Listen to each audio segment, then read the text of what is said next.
సుమన్ టీవీలో మీ business promotions కోసం ఈ కింది నెంబర్ను సంప్రదించగలరు.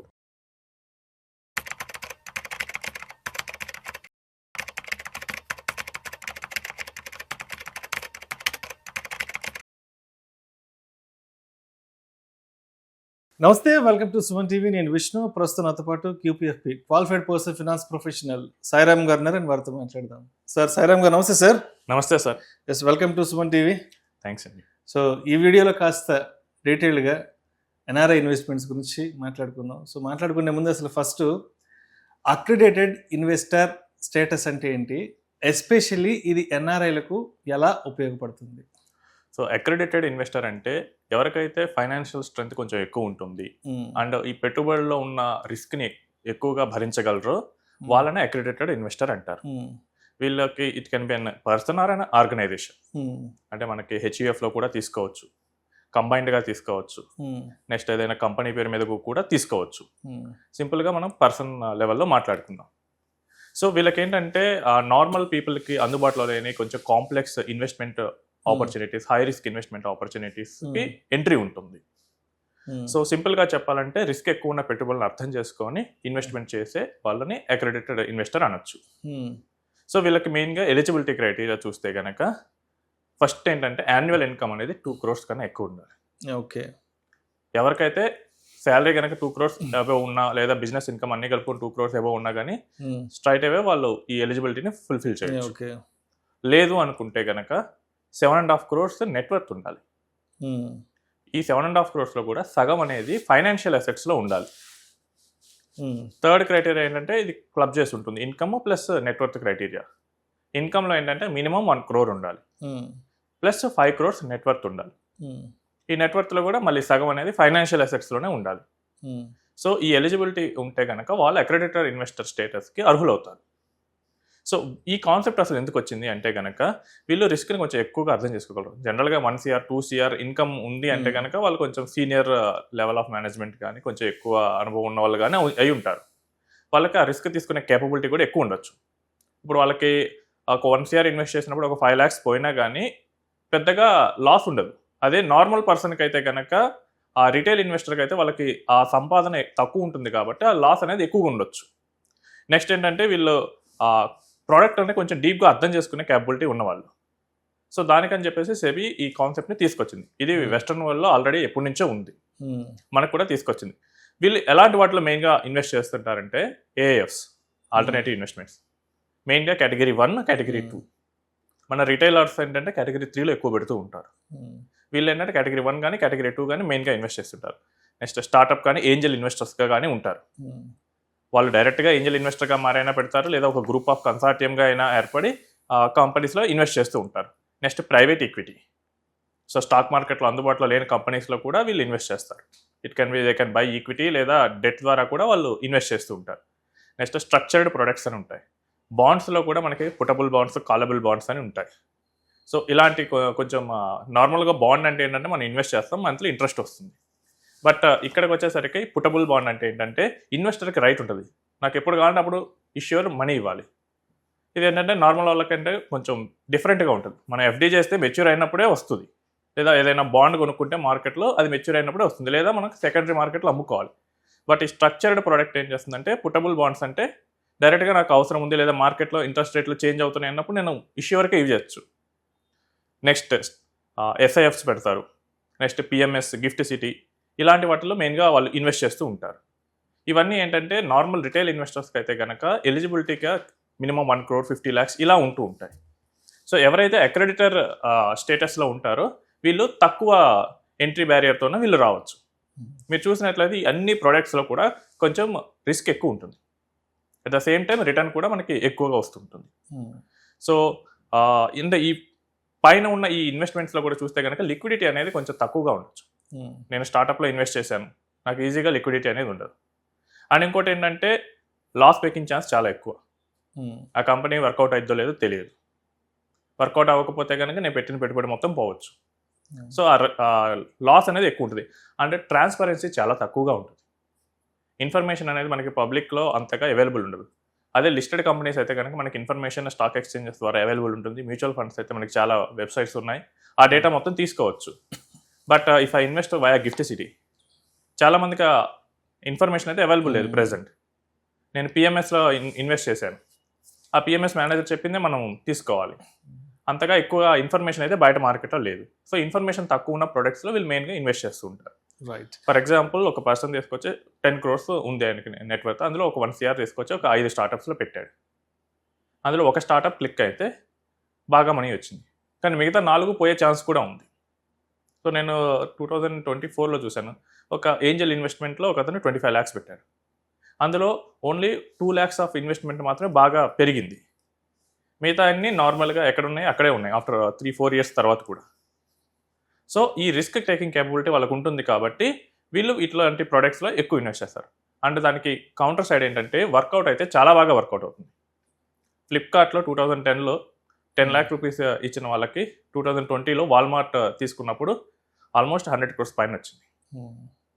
సో ఆ ఏంజల్ ఇన్వెస్టింగ్ అంత ఎక్కువ రిటర్న్స్ జనరేట్ చేయగలదు ఇఫ్ ఆ మోడల్ కనుక వర్క్ అయితే, ఆ పెట్టిన కంపెనీ కనుక వర్క్ అయ్యి ఎక్కువ రిటర్న్స్ వస్తాయి. రైట్. ఇప్పుడు ఈ అక్రెడిటెడ్ ఇన్వెస్టర్ స్టేటస్ ఉన్న వాళ్ళని సెబీ వీళ్ళకి సంబంధించి ఎటువంటి ఫ్రేమ్వర్క్ ఇచ్చింది, అండ్ వీళ్ళకి సంబంధించి ఎటువంటి గైడ్ లైన్స్ ఉన్నాయి, అండ్ వీళ్ళని ఏ విధంగా క్లాసిఫై చేస్తుంది యాజ్ పర్ ద ఇండియాలో మనకి సెబీ కంట్రోల్ అయితే? సో అక్రెడిటెడ్ ఇన్వెస్టర్స్కి వీళ్ళకి మెయిన్గా అక్రెడిటేషన్ ఏజెన్సీస్ అని ఉంటాయి. వీళ్ళకి మెయిన్గా రిజిస్ట్రేషన్ అండ్ మెయింటెనెన్స్ అనేది చేస్తూ ఉంటారు. అండ్ ఈ అక్రెడిటెడ్ స్టేటస్ అనేది 1 year or 2 years మాత్రమే వస్తుంది. ఎవ్రీ ఇయర్ దాన్ని మనం రెన్యూ చేసుకుంటూ ఉండాలి. ఈ స్టేటస్ వల్ల ఉండేది ఏంటంటే వీళ్ళు ఇన్వెస్ట్ చేసే ప్రొడక్ట్స్ని నార్మల్గా సెబీ నార్మల్గా రెగ్యులేట్ చేసినంత టైట్గా రెగ్యులేట్ చేయదు. సో ఆ ఎంట్రీ బ్యారియర్స్ కానీ ఆ మినిమం కమిట్మెంట్స్ కానీ తక్కువగా ఉంటాయి. ఇప్పుడు ఏదైనా కొత్త ప్రోడక్ట్ మార్కెట్లో లాంచ్ చేయాలనుకుంటున్నారు, సో డైరెక్ట్గా రిటైల్ పబ్లిక్ అయితే మనం వెళ్ళలేము, ఎందుకంటే అది వర్కౌట్ అవుతుందో లేదో తెలియదు. అప్పుడు ఏం చేస్తారంటే ఈ ఇన్వెస్ట్మెంట్ కంపెనీస్ ఈ అక్రెడిటెడ్ ఇన్వెస్టర్స్ దగ్గరికి వెళ్తారు, వీళ్ళకి మొత్తం ఎక్స్ప్లెయిన్ చేస్తే ఆ రిస్క్ తీసుకునే క్యాపబిలిటీ ఉంటాయి కాబట్టి వాళ్ళు మెయిన్గా ఈ అమౌంట్స్ చిన్న అమౌంట్స్తో టెస్ట్ చేస్తూ ఉంటారు. సో నార్మల్గా మనకి హైదరాబాద్లో ఫ్యామిలీ ఆఫీసెస్ అని ఉంటాయి. సో ఫ్యామిలీ ఆఫీస్ అంటే కనుక ఒక పర్సన్ యొక్క వెల్త్ని ఆ ఫ్యామిలీ ఆఫీస్ మెయింటైన్ చేస్తుంటాయి. అవి నార్మల్గా అక్రెడిటెడ్ స్టేటస్ పొందుంటాయి. ఇప్పుడు మనకి గిఫ్ట్ సిటీ 2 years బ్యాక్ కొత్తగా వచ్చింది, అది ఎవరికి తెలియదు. వాళ్ళు ఏం చేశారు, ఏఎఫ్ మోడల్లో వచ్చారు. ఏఎఫ్ మోడల్లో రావడం వల్ల ఏమవుతుందంటే ఎంట్రీ బ్యారియర్ 1 crore ఉంటుంది. And at the same time ఒకవేళ తీసుకోవాలనుకుంటే కనుక అక్రెడిటెడ్ ఇన్వెస్టర్స్ నుంచి తక్కువ అమౌంట్లో తీసుకోవచ్చు. సో వీళ్ళకేంటంటే ఆ కేపబిలిటీ ఎక్కువ ఉంటుంది కాబట్టి సెబీ కూడా కొంచెం లీనియన్స్గానే ఇచ్చింది రూల్స్. రైట్. అండ్ వీళ్ళకి ట్యాక్సేషన్ ఎలా ఉంటుంది అసలు? ట్యాక్సేషన్ నార్మల్ ట్యాక్సేషన్ లాగే ఉంటుంది. సో సేమ్ ప్రోడక్ట్కి ఫర్ ఎగ్జాంపుల్ వాళ్ళు పిఎంఎస్లో పెట్టారు, ఈక్విటీ ట్యాక్సేషన్ వర్తిస్తుంది. వాళ్ళు ఏఎఫ్లో పెట్టారు, ఏఎఫ్ ట్యాక్సేషన్ వస్తుంది. కేటగిరీ 1 అయితే కేటగిరీ 1, 3 అయితే పాస్ త్రూ స్టేటస్. సో ట్యాక్సేషన్లో వీళ్ళకి ఎటువంటి మినహాయింపులు లేవు, కేవలం ఆ మినిమం అమౌంట్స్ మాత్రమే మనకి మినహాయింపు ఉంది. ఎందుకంటే ఆ ప్రోడక్ట్స్ని వాళ్ళు ఎక్కువగా అర్థం చేసుకోగలరు కాబట్టి ఆ మినిమం అమౌంట్స్ మాత్రం తగ్గించారు. ట్యాక్సేషన్లో ఎటువంటి మినహాయింపు లేదు. మీరు ఎంత ట్యాక్స్ కడతారో నేను ఎంత ట్యాక్స్ కడతాను, అక్రెడిటెడ్ ఇన్వెస్టర్ కూడా అంతే ట్యాక్స్ కడతారు. సో ఎటువంటి తేడా అయితే లేదు. ఇప్పుడు ఒక అక్రెడిటెడ్ ఇన్వెస్టర్గా మార్కెట్లో ఉండాలి అంటే రేపటి నుంచి మనం కూడా అటువంటి ఒక స్టేటస్ని పొందాలి అని కోరుకుంటే తప్పనిసరిగా ఎటువంటి విషయాల పట్ల మనం అవేర్నెస్ కలిగి ఉండాలి? సో అక్రెడిటెడ్ ఇన్వెస్టర్గా ఉండాలి అంటే కనుక మనకి ఉందా ఎలిజిబిలిటీ క్రైటీరియా అని చూసుకోవాలి. మోస్ట్లీ ఎలిజిబిలిటీ క్రైటీరియాలో చాలా మంది అయితే నెట్వర్త్ బేసిస్ మీద అయితే వస్తున్నారు. సో నెట్వర్త్ బేసిస్లో మనకి తెలుగు స్టేట్స్లో చూసుకుంటే కనుక చాలా మందికి అయితే రియల్ ఎస్టేట్ ఉంది. సో రియల్ ఎస్టేట్ కాకుండా ఇంకా అదర్ ఫైనాన్షియల్ అసెట్స్లో ఉన్న నెట్వర్త్ని కనుక మనం ఇచ్చిన కమిట్మెంట్కి కనుక మెయింటైన్ చేయగలిగితే కనుక ఈ స్టేటస్ అనేది మెయింటైన్ అవుతూ ఉంటుంది. అంటే చాలా మంది ఏంటంటే ఈ స్టేటస్ ఒక్కసారి ఇస్తే అలానే ఉంటుంది అనుకుంటారు, అది కాదు. స్టేటస్ ఎవ్రీ ఇయర్ లేదా 2 years 3 years బట్టి వాళ్ళు మనకు ఉన్న క్రైటీరియాని బట్టి ఇస్తూ ఉంటారు. ఈ స్టేటస్ పోకుండా మనం చూసుకోవాలి. ద మూమెంట్ స్టేటస్ పోతే మళ్ళీ మనం మినిమం అమౌంట్స్ అయితే ఇన్వెస్ట్ చేయాల్సి వస్తుంది. నేను ఒక గిఫ్ట్ సిటీలో ఇన్వెస్ట్ చేశాను, జనరల్గా $1.51 lakh పెట్టాలి. అక్రెడిటెడ్ స్టేటస్లో వాళ్ళు $50,000 తీసుకున్నారు అనుకుందాం. ఇప్పుడు నేను ఇది పెట్టేసి అలానే వదిలేసి నా స్టేటస్ నేను కోల్పోతే నేను ఆ గ్యాప్ ఫిల్ చేయాల్సి వస్తుంది.